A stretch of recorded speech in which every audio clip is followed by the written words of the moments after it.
I have 9 o'clock.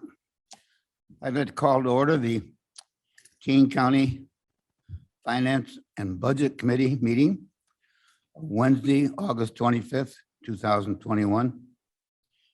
We have roll call, please. Leonard, Leonard here. Ford, Martin, Martin here. Sanchez, Sanchez here.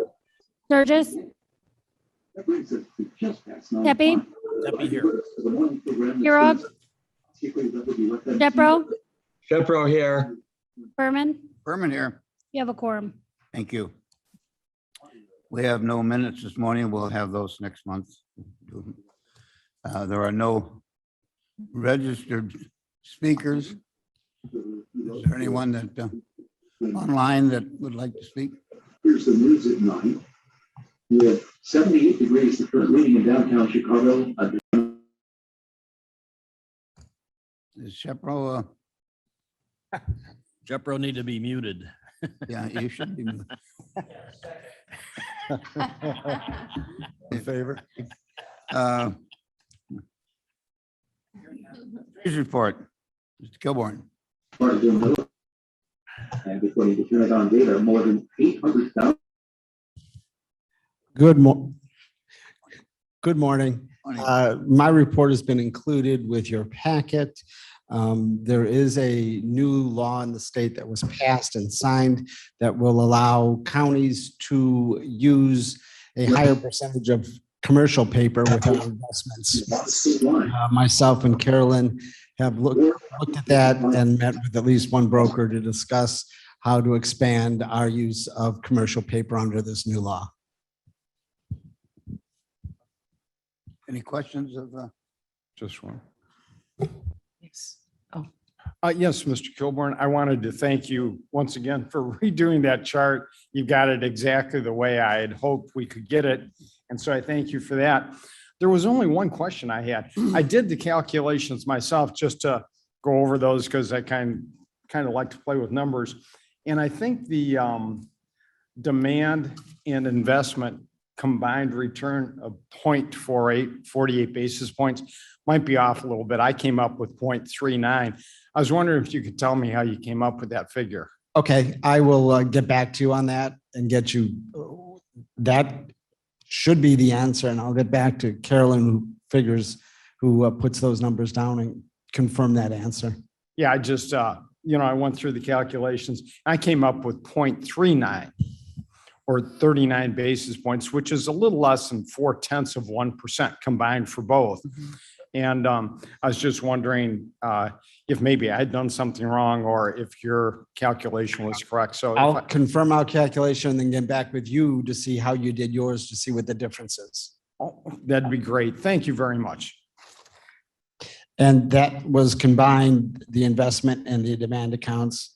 Correct. The investment was 0.65 and the demand was 0.07. Okay, I'll get back with you. Thank you very much. Appreciate it. Any other questions? Any other comments?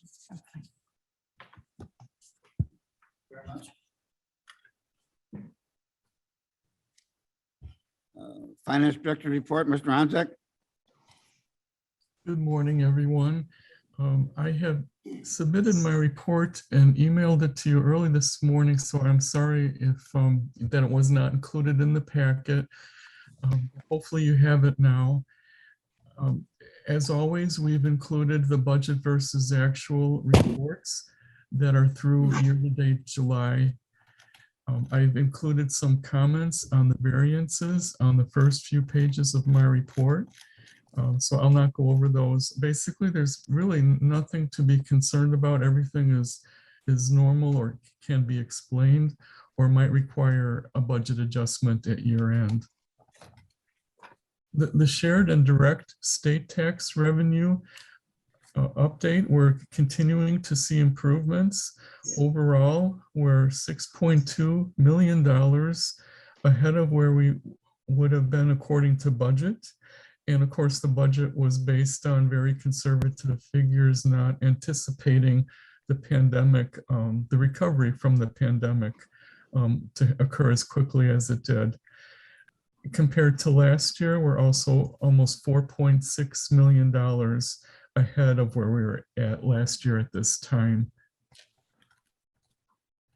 And then I've included also, just to see in a graphical format, the improvement of sales tax revenue. So you can see that it's continued to improve as we progress through the year. I do have some good news regarding the county cannabis tax. We have received our first payment, and contrary to what we were told, I did receive it in a separate payment. So we do know exactly how much we received. Again, we're cautioned not to speak of it publicly because of the confidential nature of this tax. But I do know what the amount is, and just confirming that we did receive it. And it's actually very close to what we had estimated. The health insurance, as of August 20. Mr. Onsick, excuse me, before you go on, we've got a lot of board members here, including myself, who are going, could you give us a hint? It was close to expectations, so if you knew it was budgeted, you would know. Can you give us a range from $1 to maybe 10? Well, let me just, okay, what I can tell you is that I've included approximately $1 million in our sales tax budget for next year to accommodate it. But I can, that's off the top of my head, so it's very close to that. Thank you very much. Okay. Question for Mr. Onsick, Yes. follow up. Can you share that on a one-on-one basis with board members?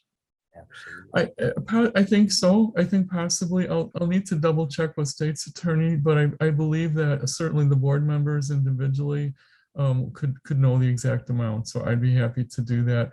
But I do want to double check with Sure. the attorney just to know if there's something specific how it should be phrased. And I have not had a chance to do that yet. Well, thank you for a upbeat report in beginning. Yes. Okay, for health insurance, then we've roughly year to date as of August 20th, this is fiscal year to date, we're approximately $1 million ahead of expenses in terms of what's been collected by the county's contribution and the employee's contribution. But as always, I try to clarify by stating this does not include the accrued expenses, which are only factored in at the end of the year. But the fact that we're $1 million ahead, trending ahead is positive news, certainly. And we have approximately $7 million of cash on hand in the health insurance fund. The American Rescue Plan Fund, as you'll see at the committee meeting, the next committee meeting following finance committee meeting, I will be recommending that the county board authorize $4.1 million of the $7.4 million that had been approved for revenue recoupment to allocate to the special revenue funds in accordance with the share of lost revenue that they experienced. And so this, in fact, would actually be using the revenue recoupment to actually recoup lost revenue in those special revenue funds. And this would enable to make them closer to being whole as a result of the lost revenue they experienced from the pandemic for 2020. So this will enable them to have enough fund balance to continue on as they normally or close to normally would have. In addition to that, there's about $1 million of COVID-related expenses that were already had been approved by KEB as being eligible for reimbursement as COVID-related expenses from the CARES Act fund, but our funds were completely exhausted. And so at this point, then the next place that we can obtain reimbursement would be the American Rescue Plan Fund. And so I have that also as a resolution for that committee.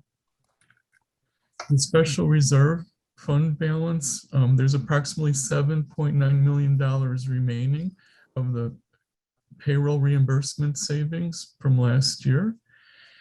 And then there's still the $125,000 that had been reserved for the JJC build out, and the $329 that, I'm sorry, $320,000 that is sitting in there that had been placed on reserve for the help pay for the biennial election next year. The general fund contingency balance is roughly about the same as it was last month. Capital funds, 26% expended for building management, 38% for information technology, and 71% for capital. I wanted to take just a few moments to talk about the Series 2013 bond refunding opportunity. So again, assuming that interest rates will remain at a reasonable level at the time of the refunding, which would occur roughly the end of October, we may be able to save at least $300,000 by refunding those bonds, while at the same time keeping the debt service schedule the same, meaning that the last payment would still be December 15th, 2024, just as it is now. And so the state's attorney's office, bond counsel, or financial advisor, they've all been assisting me in evaluating the options. And it does appear that the general obligation refunding bonds using an alternate revenue source and the state income tax, excuse me? I'm sorry, I thought there was a question. The alternate revenue source would be the county share of state income tax revenue, just as is currently the case for the existing 2013 bonds. So it'd be exactly the same, except the bonds would be sold at a lower interest rate. It's also been determined that selling the bonds in a private placement setting would yield more savings than issuing the bonds publicly. And that's partly because we would have a lower cost of issuance. And so as a result of that, Spear Financial, our financial advisor, assisted me in issuing an RFQ for a placement agent. And after reviewing those responses, we're recommending that Piper Sander be appointed as a placement agent. So if all goes well, the bonds could be sold by the end of October. And there's a bond ordinance and a resolution regarding the appointment of the placement agent on the agenda. And so we can address any questions at that point. And we do have the bond counsel, Kyle Harding, and the representative from Spear, our financial advisor from Spear Financial, Dan Forbes, is also available to answer questions. The purchasing report, there are a series of bids and RFPs that were started during the month of July. We have the Church Molitor Drainage Project, real estate brokerage services for building management, water management plan for environmental and water resources, professional management services for the ARP Act Fund, for the state's attorney's office and county board. We have the grant project manager for the ARP Act Fund, HVAC plumbing mechanicals, HVAC building automation system, Ogden Gardens water storage tank, drainage consultant for environmental and water resources, and Judicial Center electrical repairs. So there's 5 bids, 2 requests for proposals, and 1 request for qualification. We're at various stages. There were no quote savings in July, but we do have some estimated bid savings, which total $130,000 for the month of July. And year to date, they're at $334,000. That concludes my report, and I'd be happy to answer any questions. Yes. Surges. Surges. Hey, Joe, I noticed in your report for the Coronavirus Relief Fund, Yes, we said it was just over 98% expended. yes. Is that mean it's spoken for and at 100%, we just haven't spent it? Or we don't anticipate spending the entire thing? Well, okay, I suppose I'm sorry, I should have added clarification. The 98% includes the budget that we had added to the coronavirus relief fund for interest revenue. And so the actual dollars that we received from the federal government have been fully expended. What's remaining would be the interest revenue. And that interest revenue is going to be used to pay for any remaining administrative expenses to close out the fund. So that's what remains is actually the interest revenue. Thank you so much. Okay. Any other questions? We're going to defer discussion on the bonds until we get to that point. Who's speaking? Yes. Shepro, sorry. Yes, I mean, I'd be happy to answer a question now if you'd like. Mine was really quick. I just wanted to know the 300,000, Joe, is that total savings over the remaining life of the bonds, or is that annualized? Oh, it's the total savings. So that's the savings and interest expense less the cost of issuance expense. So it's like the net savings. Thank you. Leonard. Thank you, Mr. Chairman. This is Leonard speaking. Joe, I also wanted to mention too, with the bond refunding, the 300,000 is over the, as you said, over the life of the remaining years on the bond. But with the private placement, I think that's a nice conservative estimate, the 300,000. I think it might be higher than that. So thank you once again for handling that. It's saving the county hundreds of thousands of dollars. Yes, thank you. Any other comment? Thank you, Mr. Honzek. Moving on. Auditors report. Ms. Wegman. Good morning. Our report has been placed on file and is in your packet. I can address any questions that maybe there are. Any questions on? I have one, please. The risk assessment has been shared with us.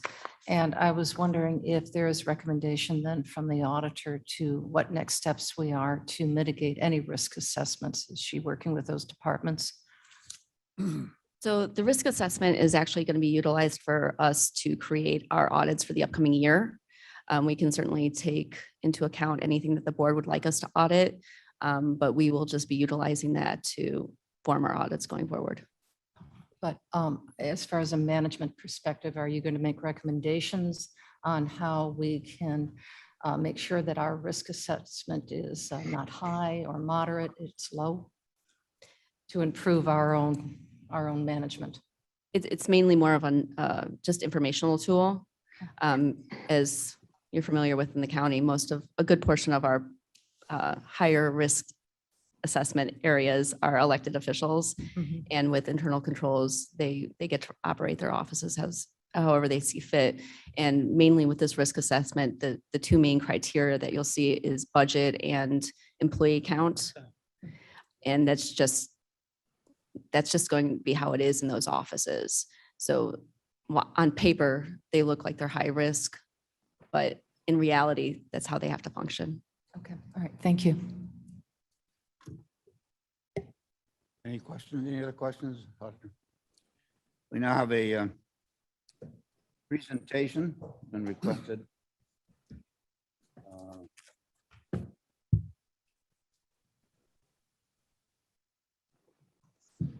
Please.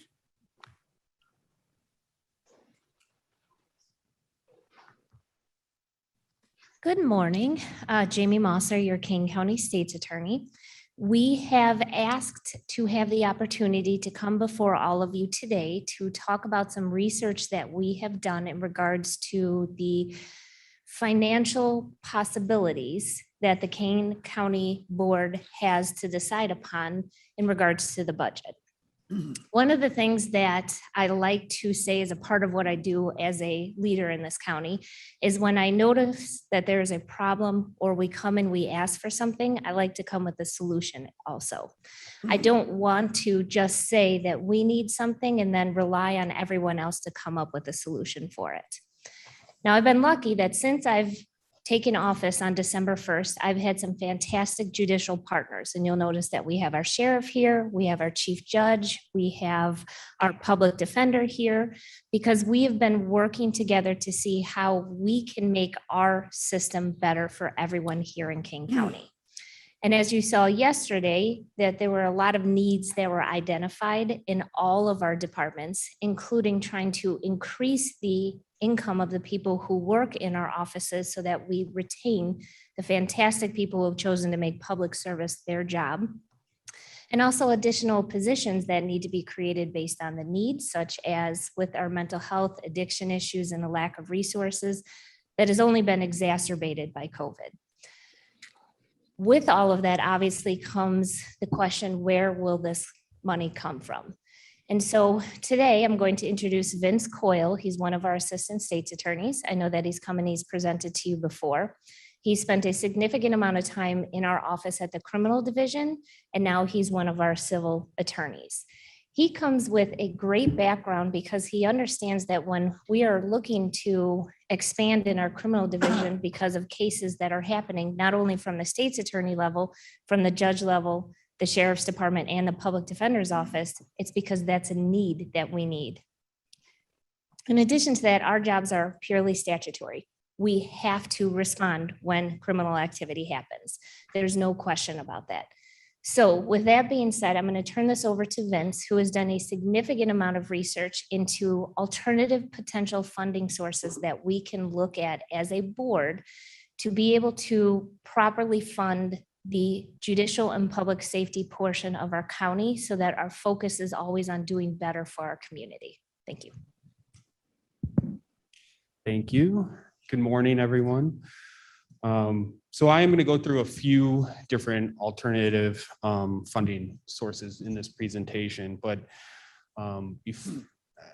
before I get to that, and I'm going to go over some of the costs generally that are going along with the statutory mandates that you did hear about regarding the Safety Act that's coming, and then get into the different sources. So with the Safety Act, there was a presentation that was put on by all the judicial partners on how this is going to affect Kane County. Two of the highlights really is the elimination of the cash bail system. And so there is going to be these extensive hearings that are going to take place when that system goes into place. And due to the anticipated length and complexity of the detention hearing, during the presentation, a dedicated judge will be needed exclusively to handle those. And it's not going to be just in the morning anymore. It'll probably be an all-day, everyday hearing that's going to need to be taken place. And then with that additional judge to handle those is going to be the dedicated courtroom and staff to also handle those additional responsibilities. And then also in that same presentation that was put on at the Judicial and Public Safety Committee, this new hearing that's going to take place requires additional responsibilities from both the state's attorney's office and the public defender's office in order to get ready. These are not going to be bond call hearings that can take place in a matter of minutes anymore.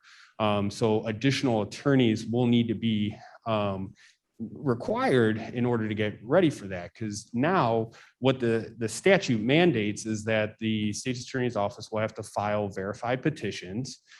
These can be considered quasi-suppression hearings. And then additional requirements are put on the state's attorney's office to tender discovery to the defense attorney, which at the bond call hearing, 99% of the time is the public defender's office. And so they're going to also need additional attorneys to an investigator to get ready for those types of hearings, to review all this paperwork and present correct and actual factual information to the judges that sit during these hearings. So you can see that the Safety Act is going to affect and become mandatory requirements on all the judicial partners. And then also another highlight from that act is that all officers are going to need to have body worn cameras, and that is going to have a rippling effect.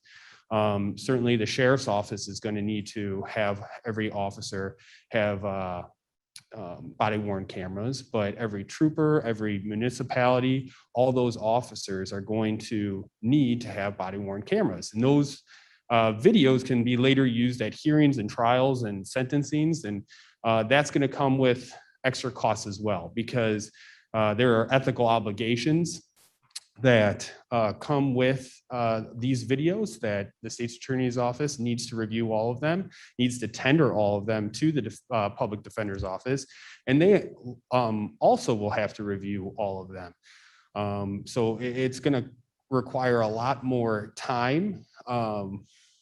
These videos, in my experience in the past, have just been increasing over time. There's more departments that are having them, and now it's going to be required that all have them. And when you have a call, you could have 4 or 5 officers show up, and all 4 or 5 show different angles of the incident that occurs, and all 4 or 5 of those videos need to be reviewed, and they go on for hours. So it is a pretty big undertaking. But let's not also forget that, and I believe the presentation has from the Judicial and Public Safety is that with these additional attorneys, like the judicial partners, a lot of the departments are at capacity when it comes to office space. And then when you're talking about all that video, it takes a large amount of electronic storage, which costs a lot of money as well. Court services, I know the state is maybe just last week came down with directives, and they might be the best, but certainly this will affect when there's pretrial monitoring going on, how their department will have to adjust to the new Safety Act as well. The clerk will need additional staff if more courtrooms are required to handle the hearings that are required through the Safety Act, as well as because it's going to a no cash bail system, all those fees that the clerk had before, they will not be receiving anymore.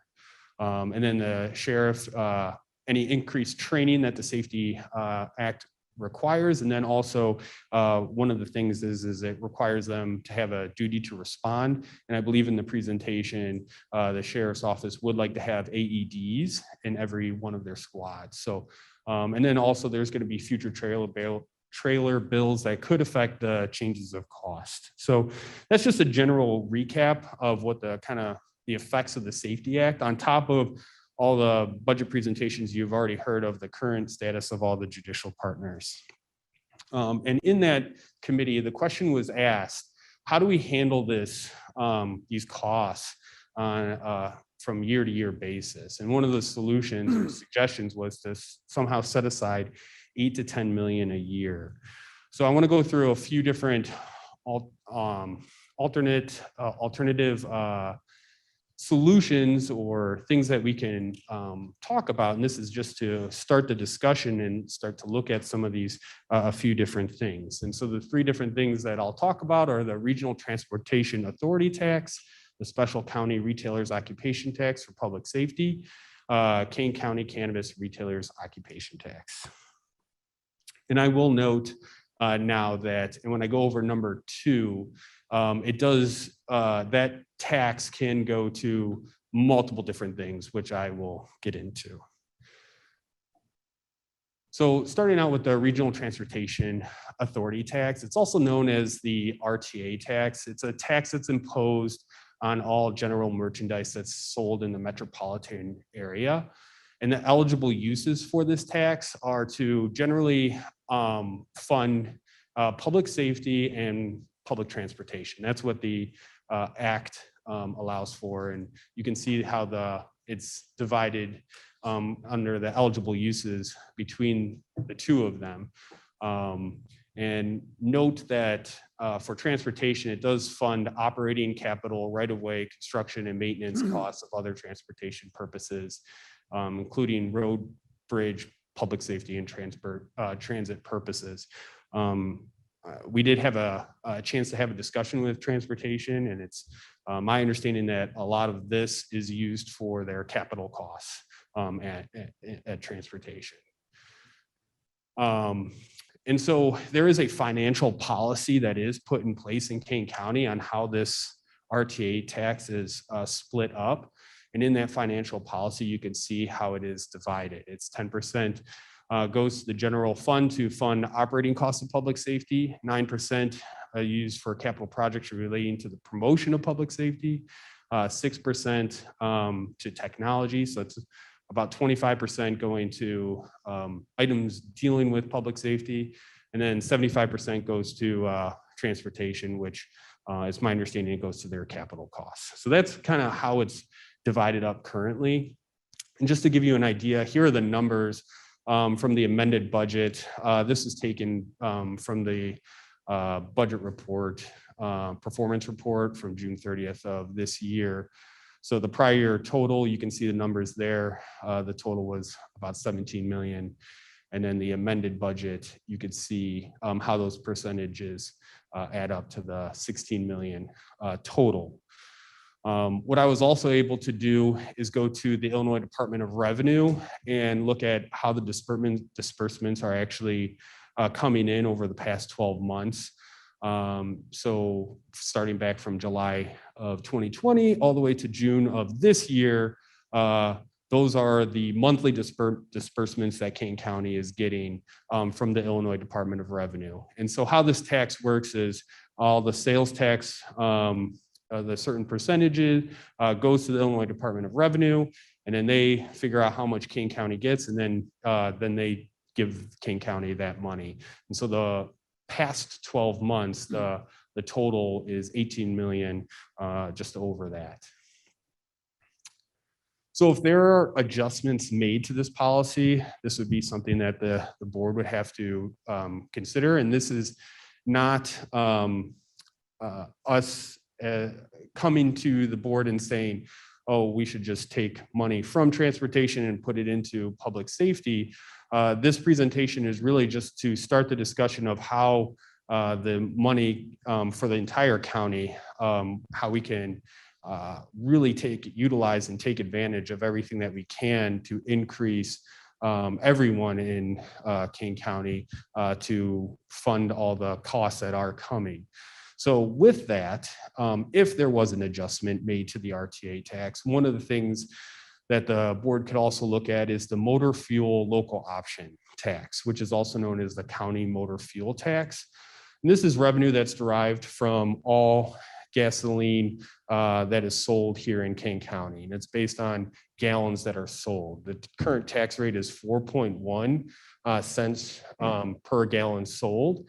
And the eligible uses for the county motor fuel tax are pretty much kind of the same thing that is eligible for the RTA. They're very similar, and you can see them on the slide there. So I was also able to get from the disbursements on the county motor fuel tax over the past 12 months. And this is also from the Illinois Department of Revenue. You can see that the total past 12 months is 8 million, a little over that. The budget for 2021 was 8.97 million for the county motor fuel tax.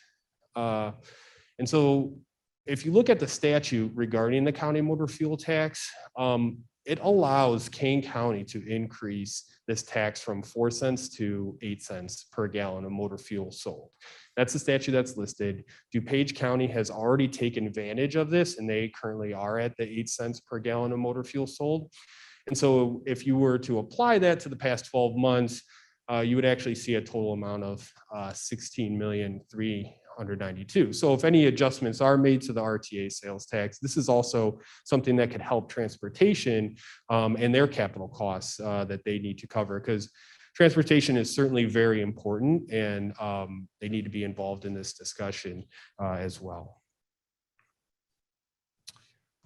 That six Shepro question, is that 16 million additional or 16 million total? Total. That's total. That's just if you, over the past 12 months, had taken advantage. One of the things is that the county motor fuel tax should not be confused with the motor fuel tax. And so the motor fuel tax is a little bit different. That's a tax that is done throughout the entire state. And so how that occurs is all the gallons that are pumped throughout the state, Department of Revenue collects that as well, and each county gets a certain percentage. Now, that tax did increase from 19 to 38 cents per gallon. So the Kane County is receiving, besides the counter motor fuel tax, also the motor fuel tax that is done throughout the entire state.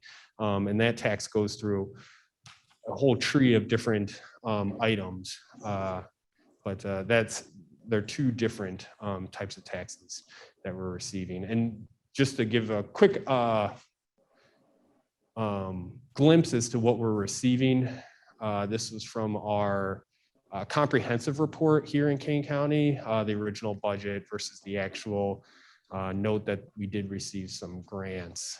And this is just the county motor fuel tax. If I may, a quick question. Yes. The county motor fuel tax, we can do that internally and not have to go out to the public to ask for permission? Correct. Correct. It could be done by ordinance or resolution. Yeah. So the second thing that I want to talk about is the special counties retailers occupation tax for public safety. Now, as I title it for public safety, but it can be for many different things. So,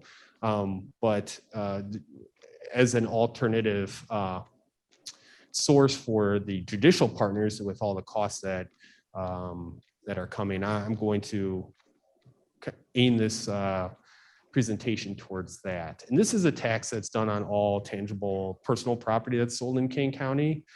Kane County is currently not taking advantage of this tax. And it goes to many different things.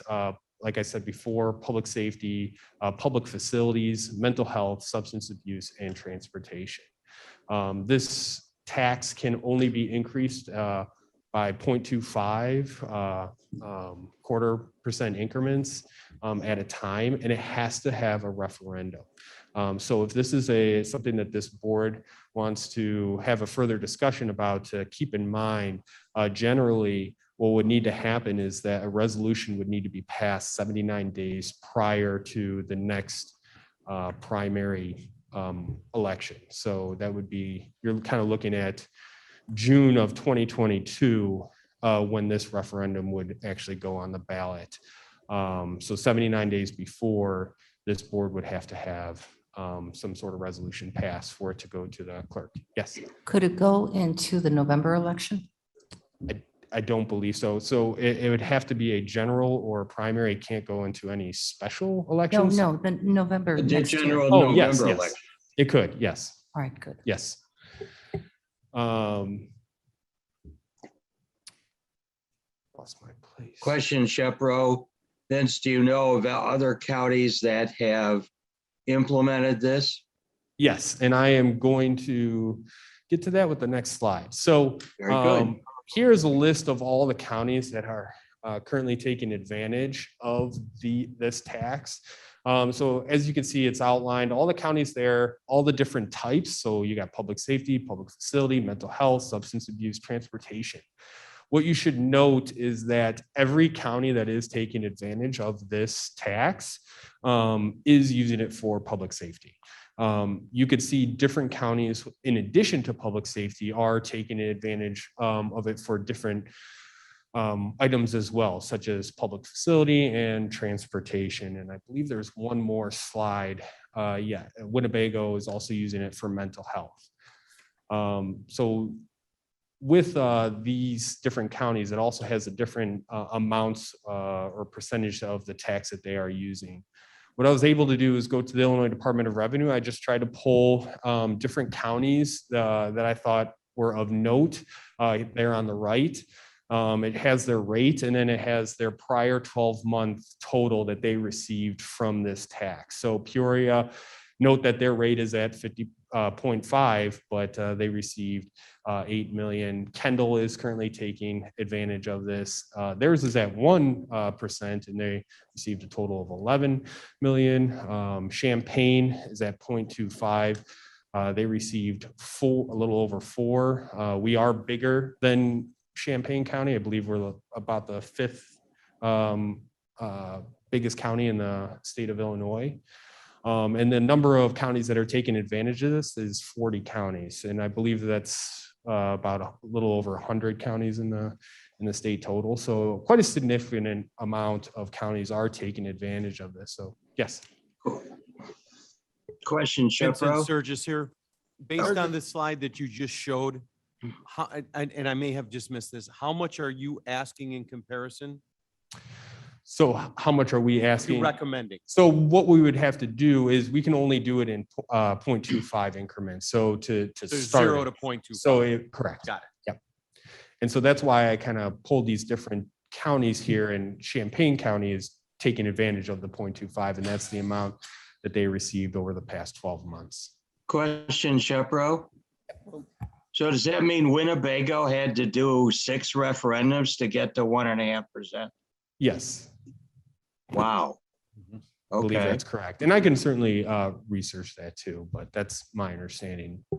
Leonard? Mr. Chairman Leonard, question with respect to this tax, if we would implement it, since we're bigger than Champaign County, and we would go from 0 to 0.25, we're looking at, just in ballpark figures, maybe 5 million, a little more than $5 million a year. Yeah, I mean, it would definitely be more, and that's kind of Right. why I put it there. And this would have to be passed through referendum, correct? Correct. Okay. But could we pass it at, let's say, 1%, but only have it at 0.25 and then raise it? Would that be a possibility? That is a good question. I know I believe your referendum would still have to be put in place for every increment. For the maximum that we would consider. If your resolution had a total not exceeding 1%, I think you could do that, but I can look into that further. Okay.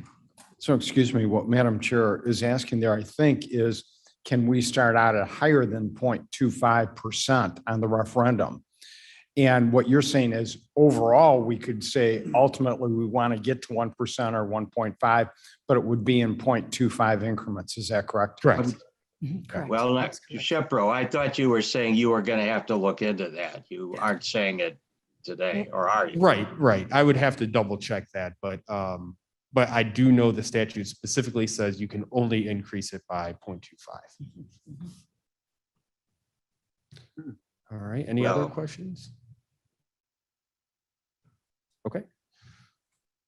And then last, Kane County Cannabis Retailers Occupation Tax, as you heard earlier, that we now have started receiving tax revenues regarding this. The rates that we can tax this at are up there with the incorporated not to exceed 3% and unincorporated not to exceed 3.75. That revenue goes right into the general fund. So that can be spent however this board wishes. And what I wanted to bring to your attention, not only is that this is an added revenue that Kane County is seeing, but this is a growing industry, and the trend seems like that you as Kane County will start receiving significant amounts as this trend continues. So I was able to just research this a little bit. In the first quarter of 2021, it was being reported that the tax revenues for cannabis sales exceeded those of liquor, which is pretty significant. It's different. That's the first time that that's ever happened. This is the sales for cannabis throughout the state of Illinois. This is not King County, but it just is to show you the trend of what's kind of going on. And if this trend continues for the year 2021, the state of Illinois will see probably $1 billion in sales as it relates to cannabis. And what should be noted is this is coming from the Illinois Department of Financial and Professional Regulation, not the Illinois Department of Revenue. So these amounts do not include the taxes. And as there was discussion earlier, there are some privacy issues with reporting how much tax revenue each county is getting. So, yes, question. Sir, just here. Vincent, first off, thank you for the hard work. We appreciate it. In looking at the different options of that you've brought, tacking on an extra gas tax on top of the 38 cents that was added may not be the most popular thing. Going to a referendum, you know what, you're really, it's up to the taxpayers, the constituents, what they want to do.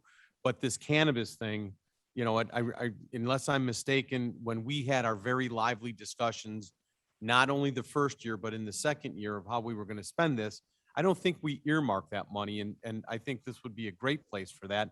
But the point of speaking, and my question is, for my fellow commissioners, there was a huge debate at the time as to the viability or the marketability of our tax rate versus other county tax rates, and how somebody may choose to open their cannabis facility sales in that county rather than our county, because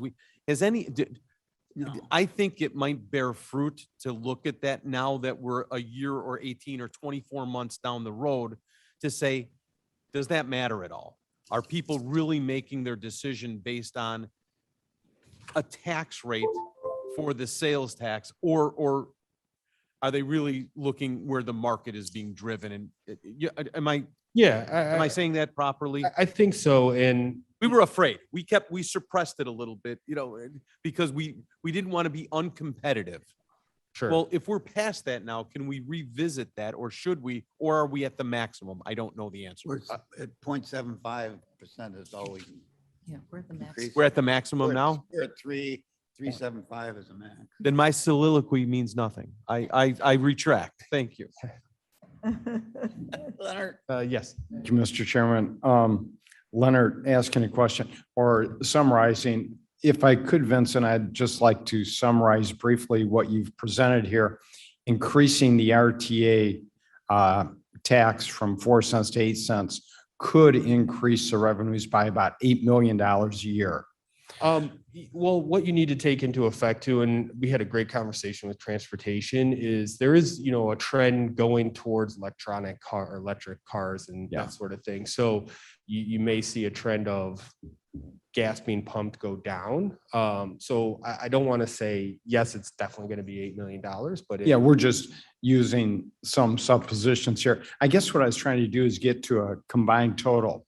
And if we look at potentially as much as $8 million more in that area, and then we look at the retailer's occupational tax, if we charge 1/4%, and get that passed through referendum, that would generate approximately $5 million. And then we have the cannabis tax, which would generate approximately $1 million.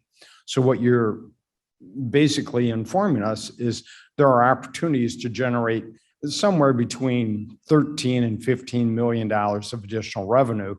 And in looking at the personnel requests for the state's attorney, public defender, and judiciary, we're looking at about 45 people.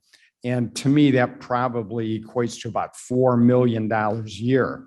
So I think your presentation here is giving us an option of looking at taking some of those additional revenues to help offset the cost of the needs of our departments. And I think it's great that you've come up with these solutions, and I think they're reasonable. We may not use the full amount, even if we use a partial amount, and we only take a partial amount for your needs. We still have monies coming in there that will help offset that additional cost.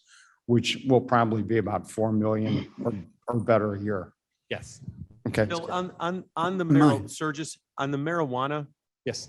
for the 1 million that was reported, what's the time period of that? Was that an annualized figure or was that just a portion of a year? So you would have to go to Joe Onzik. Did on anybody the remember actual- what Joe I, just said? I think that's an annualized just projection, and they never came up with an exact figure because of privacy things.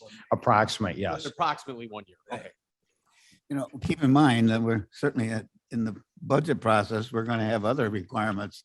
Mhm. And so, you know, the same revenue potential that we're looking at here has also been discussed for And any needs in our general fund. Yes. just to follow up, excuse me, just on the cannabis tax, because we passed that resolution in January or December or January, but the tax did not go through until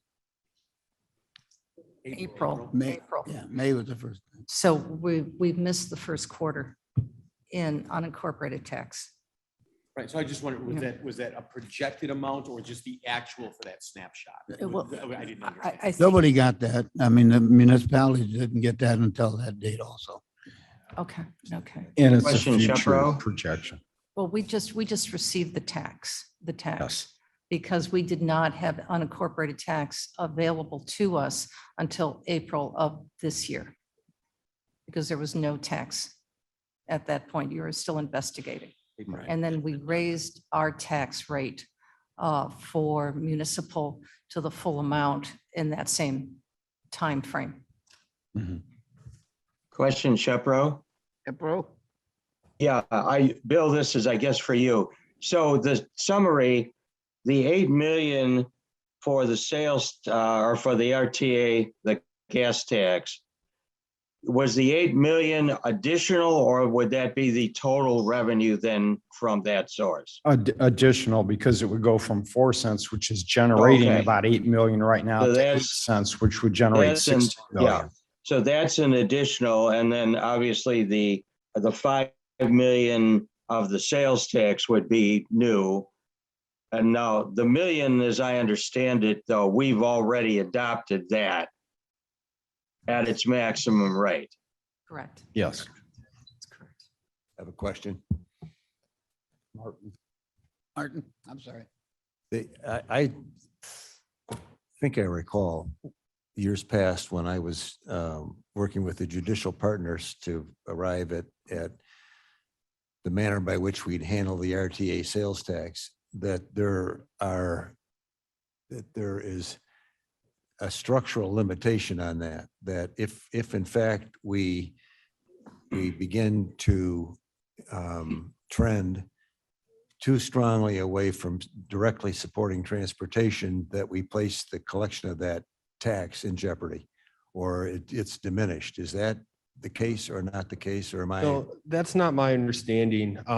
One of the considerations, obviously, that this board will have to consider if any changes to the RTA sales tax is done, though, is that transportation does have matching with state and federal funding. So any adjustments in the RTA sales tax, a discussion would need to be done with transportation so they can still be matching their funds. And so that's why the counter motor fuel tax, if that's increased, could assist in that way. But there is no specific limitation on how you want to allocate those percentages. That would be a policy decision. Okay, I would like that confirmed though, because as few things as I recall, I seem to recall that fairly clearly.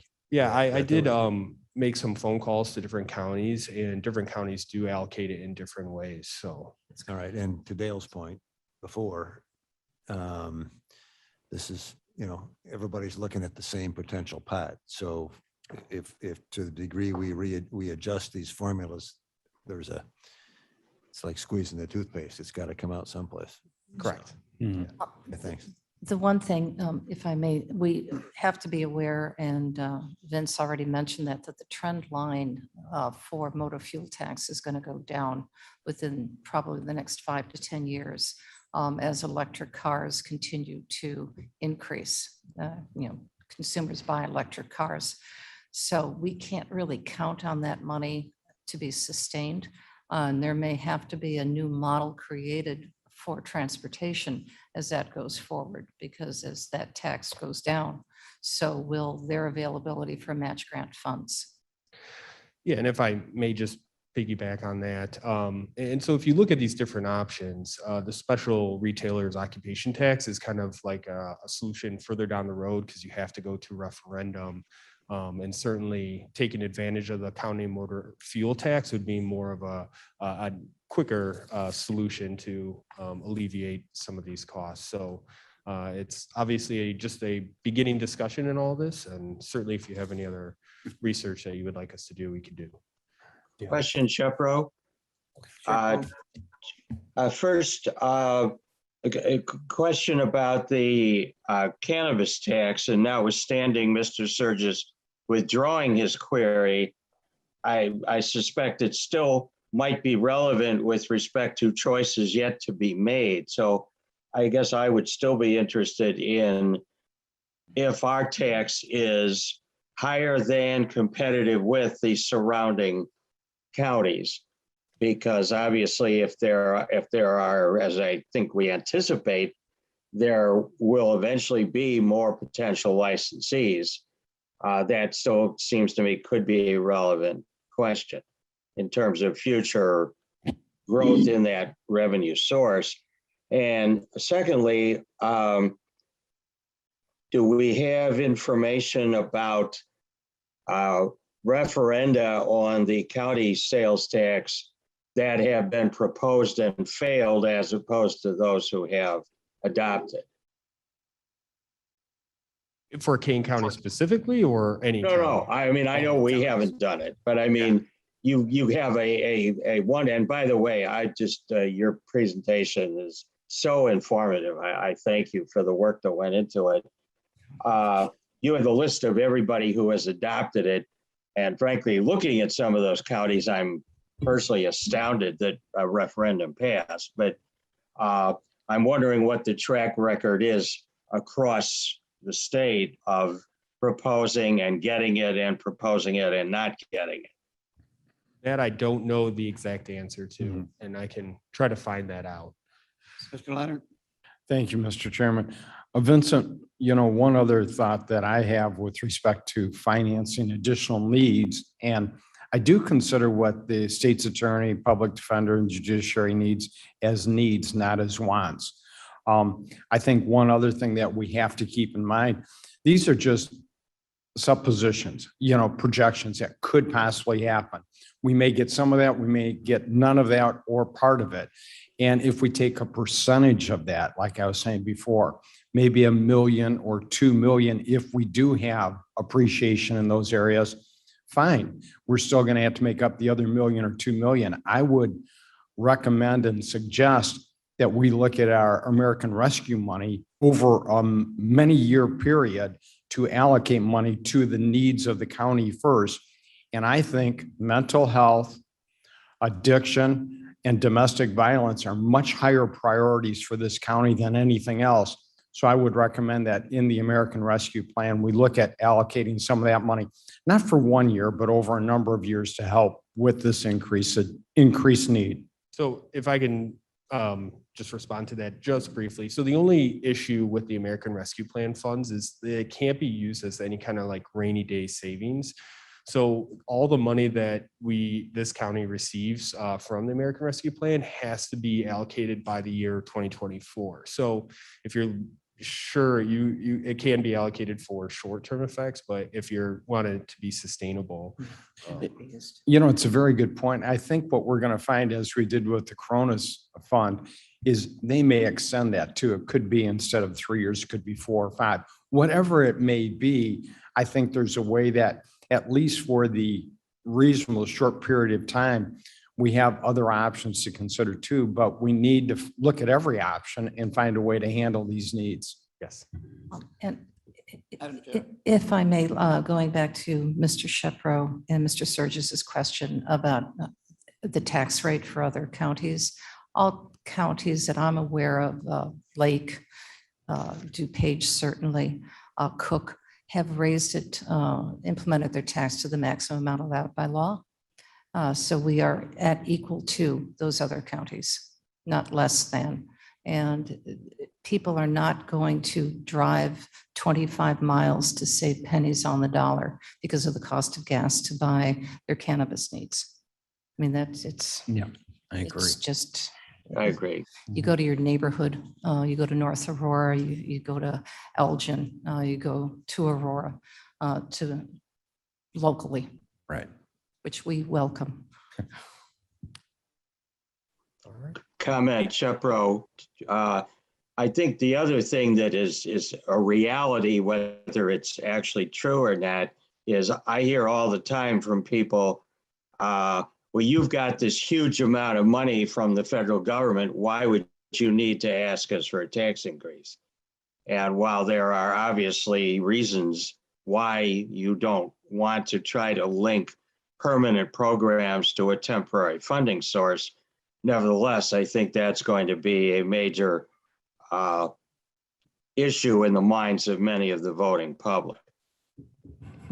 And if I may respond to that, this is Jamie Mosser. The huge amount of money that we received has to specifically be used, as Vince said, for things that are allowed under the American Recovery Plan Act. That's not a permanent solution. The crimes that we have in Kane County, unfortunately, are going to continue. We're going to be a lot more proactive in how we respond to them. And I've discussed that with the board before about how we're going to get out of our courtrooms and we're going to go into the community and try to do what we can to help our community. But the unfortunate nature is, because this is going to continue, domestic violence, abuse against our children, DUI cases, addiction issues, this is something we are always going to have to fund as a county so that we could be the safest community we can by being proactive in dealing with them in the best way possible. So my response to that is very similar. Unfortunately, crime doesn't go away. We're going to do what we can to make sure that we deal with it appropriately. As the sheriff and I have touted from the day that he took office to the day that I took office and forever, jail is not a solution, but we can be the solution for this. My only point was not that that's not 100% true, is that we need, if we do go this route, we need people like you and the sheriff and all of us to make that point in the face of what is obviously a deep-seated feeling on the part of the public that they are taxed enough already. Absolutely. I understand. And I also just enjoy arguing with you, Mr. Shepro. So Mr. Chairman, Ms. Bates. I hope that we will let the ARPA money be handled by the ARPA committee, because this is going to be a very complicated process. And we're going to have to wait and see how that's going to work out. Thank you, Ms. Mosser, for your comments about, we can't start putting money into a rainy day fund. We can't start putting it into long-term salaries and things like that. This is an emergency fund that should be used properly and not for long-term salaries that will never go away. And I have a question for Ms. Mosser, please. So I think that you are putting programs in place that we are hoping will decrease our jail term, our incarceration. So does that mean that there's some hope that some of your attorneys will not be needed in the future? yes, or that we can take the ones that we have and put them to areas that we need. Because as we have seen, different types of crimes fluctuate. And so sometimes we'll see an excessive need here, as we did for abuse and neglect, for example. What I think is going to happen as we create and implement programs like pre-arrest diversion, or we expand our current deferred prosecution programs, we're going to see that that caseload is changing in a way, because we are getting people to resources or treatment quicker. So we have less of a recidivism rate. That then means that maybe we don't need as many drug prosecutors, but because abuse and neglect unfortunately continues, then we can shift people over, which ultimately means that we don't have to come back to the board to keep asking for additional attorneys, because we can use them in better ways because we're being creative with our programming and more proactive. May I ask one more question? With all this body cam footage, does every inch of that have to be reviewed, or just when there's a contested case that it applies? So that's an excellent question because there are some cases where we're not going to have a significant amount and it may be an easier case such as a retail theft where the body of the crime actually happened before the police officers were even there. Ethically, we should look at every inch of it because there could be something that's exculpatory or something that shows that the person didn't do it. Maybe somebody said, you know, I saw somebody else do it. For our purposes and ethically, I would answer, yes, we have to look at every second of what's on there. The reality is we're not ever going to be able to do that. Even with the increases that we recommended in the presentation for attorneys, it doesn't mean that that's going to result in us looking at all of it, but it's going to keep us afloat essentially in terms of all the body cams coming in. You know, we've got really a full agenda coming up. I have, if I may, Yes, Madam just Chair. one more question, then, thank you. To Ms. Bates' point, would it be possible, because these are major expenses we're talking about for your department, Judicial, could you develop a trend line for us, hypothetical trend line of the work that you're forecasting that you're going to be doing so that the court system is not going to be so stressed, and how you're going to potentially shift over the attorneys to different cost centers, if I could forecast that and give us that out for maybe the next 5 years, because we're talking about the ARPA fund for that purpose, and also initiating this retail's occupation tax growth and for the cannabis tax, as well as the potential gasoline tax. So we can figure out exactly what your forecasting is going to be 5 years out. Yes, we can. Could do we that. add the courts and the sheriff to those projections? Because obviously. Absolutely. Would be the whole group. We'll ask my cohorts to do that. Yes. You wouldn't mind. And we can, because a lot of the models that we've been following have been instituted in different states with great success. So we've done a lot of research into what has worked and hasn't worked in different communities. So I think we can present something together. Okay, very good. I think we've had good discussion.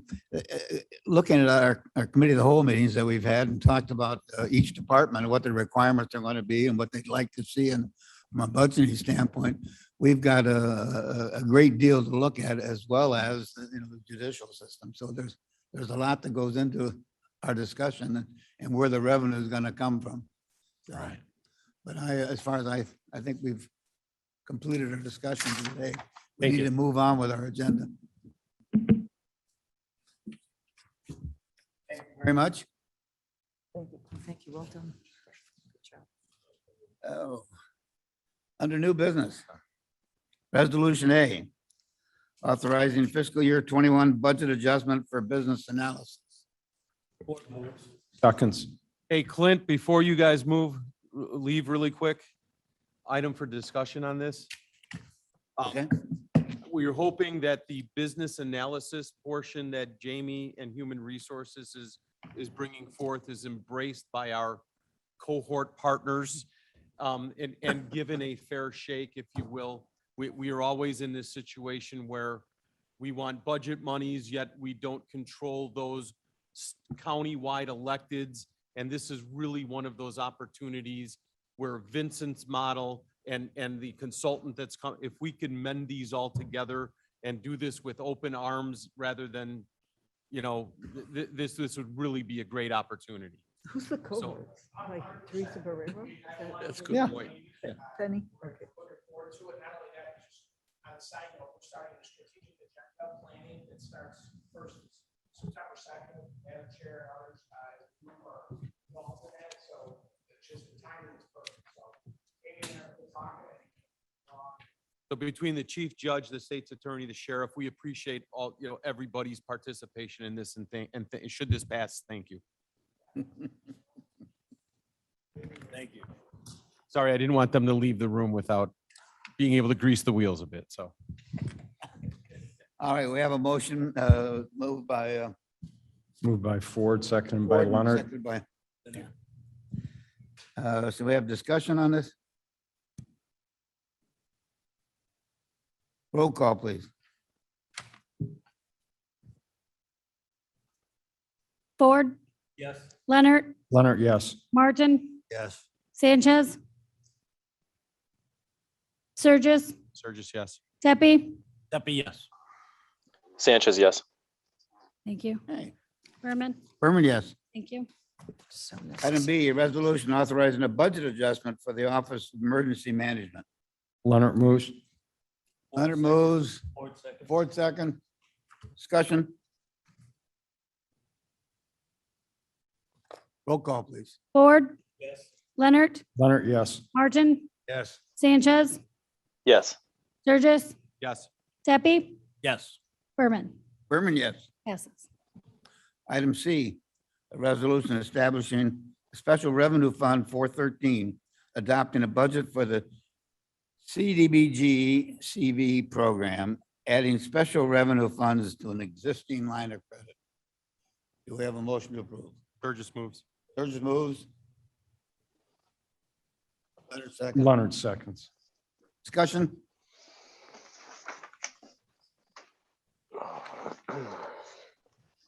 Roll call, please. Ford, Yes. Leonard, Leonard, yes. Martin, Yes. Sanchez, Sanchez, yes. Surges, Burgess, yes. Tepe, Deputy, yes. Berman. Berman, yes. Passes. Item D, a resolution authorizing an intergovernment agreement with the State of Illinois Department of Human Services and the Juvenile Justice Council grant. Ford moves. Leonard seconds. Second, discussion.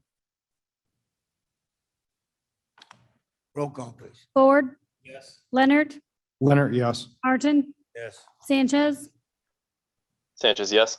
Surges, Surges, yes. Tepe, Deputy, yes. Berman. Berman, yes. Passes. Item E, a resolution authorizing contract extension of bottled water service. Ford moves. Ford moves. Surges, second. There's a second. Discussion? Roll call, please. Ford, Yes. Leonard, Leonard, yes. Martin, Yes. Sanchez, Sanchez, yes. Surges, Surges, yes. Tepe, Deputy, yes. Berman. Yes. Passes. And item F, a resolution authorizing contract extension for gasoline and diesel fuel. Leonard moves. Leonard moves. Ford seconds. Discussion? Roll call, please. Ford, Leonard, Leonard, yes. Martin, Yes. Sanchez, Sanchez, yes. Surges, Yes. Tepe, Deputy, yes. Berman. Berman, yes. Passes. Item G, a resolution approving a power purchase agreement and lease for solar energy with GRNE Solar Field 05 LLC. A motion?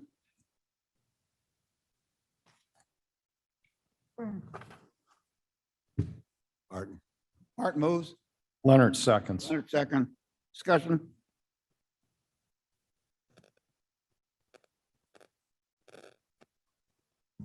Roll call, please. Ford, Yes. Leonard, Leonard, yes, with explanation that we do not have all the facts in yet. However, on a leap of faith as requested by one of the board members, I am agreeing to move this forward with the understanding that on September 1st, there will be a meeting answering all our questions. And if those are not answered adequately, it will be sent back to Energy. Was that a yes? Thank you. Martin, Yes. Sanchez, Sanchez, yes. Surges, Surges, yes. Tepe, Deputy, yes. Berman. Berman, yes. Passes. Item H, a resolution authorizing the Information Technology Department to participate in the Omnia Joint Purchasing Agreement. Ford moves. Ford Leonard moves. seconds. Leonard second. Discussion? Roll call, please. Ford, Yes. Leonard, Leonard, yes. Martin, Yes. Sanchez, Sanchez, yes. Surges, Surges, yes. Tepe, Deputy, yes. Berman. Berman, yes. Passes. Item I, a resolution approving fee in lieu of detention for the Prairie Farm Drainage Project. Ford moves. Board moves. Surges, second. There's a second. Discussion? Jody, are these Surges, Jody, are these all with your blessing? Yes. Perfect. All right. Roll call, please. Ford, Yes. Leonard, Leonard, yes. Martin, Yes. Sanchez, Sanchez, yes. Sturgis, Burgess, yes. Tepe, Pepe, yes. Berman, Berman, yes. passes. And item J, a resolution approving a contract with Connolly Excavating Incorporated in the Church Molitor Drainage Project. Leonard moves. Leonard moves. Ford seconds. Ford second. Discussion. Roll call, please. Ford, Yes. Leonard, Leonard, yes. Martin, Yes. Sanchez, Sanchez, yes. Sturgis, Burgess, yes. Tepe, Pepe, yes. Berman, Berman, yes. passes.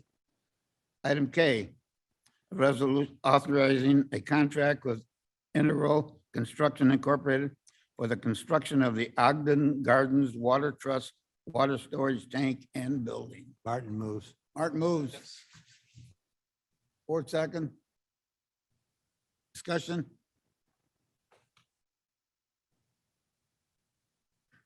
Roll call, please. Ford, Yes. Leonard, Leonard, yes. Martin, Yes. Sanchez, Sanchez, yes. Sturgis, Burgess, yes. Tepe, Pepe, yes. Berman, Berman, yes. passes. Item L, a resolution authorizing a contract for drainage consultant services. Leonard moves. Leonard moves. Sturgis seconds. Burgess, seconds. Discussion.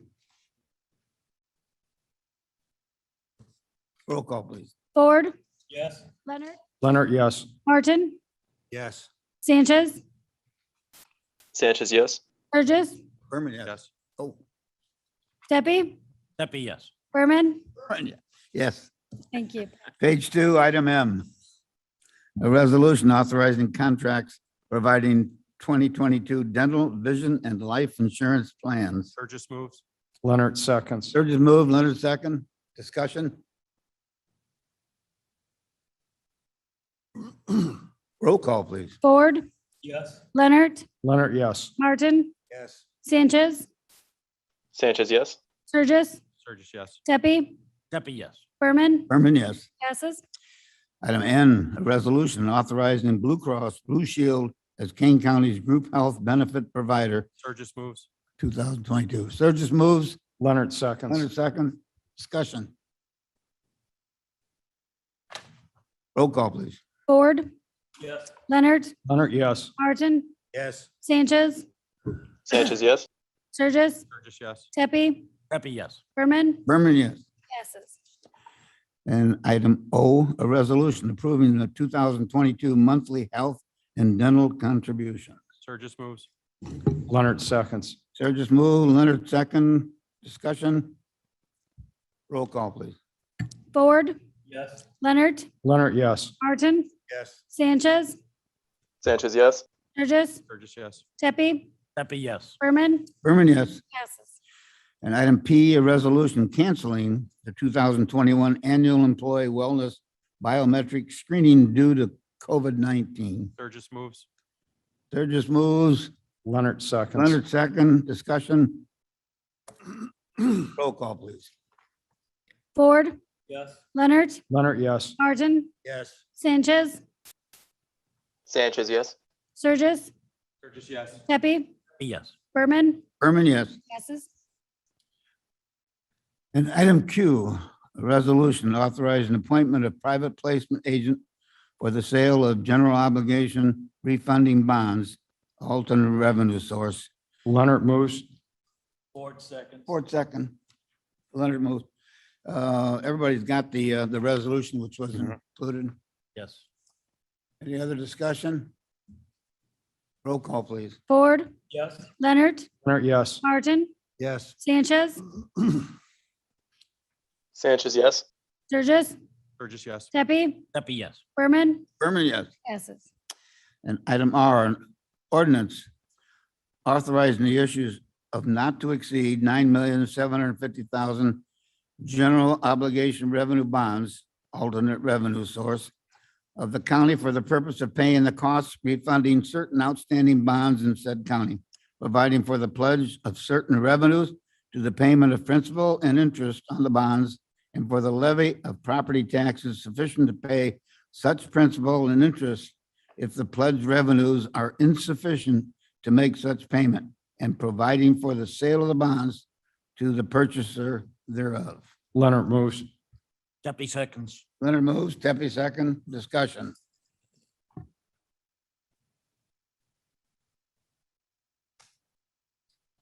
Roll call, please. Ford, Yes. Leonard, Leonard, yes. Martin, Yes. Sanchez, Sanchez, yes. Sturgis, Burgess, yes. Steffi, Steffi, yes. Berman, Berman, yes. passes. Item S, a resolution approving of personal hiring, Kane County Division of Transportation, a ride-in Kane Program Coordinator. Martin moves. Martin moves, Ford second. Ford second, discussion. Roll call, please. Ford, Yes. Leonard, Leonard, yes. Martin, Yes. Sanchez, Sanchez, yes. Sturgis, Yes. Steffi, Steffi, yes. Berman, Berman, yes. passes.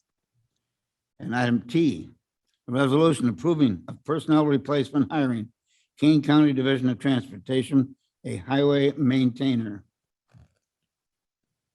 Ford moves. Ford moves, Steffi seconds. Dempsey second, discussion.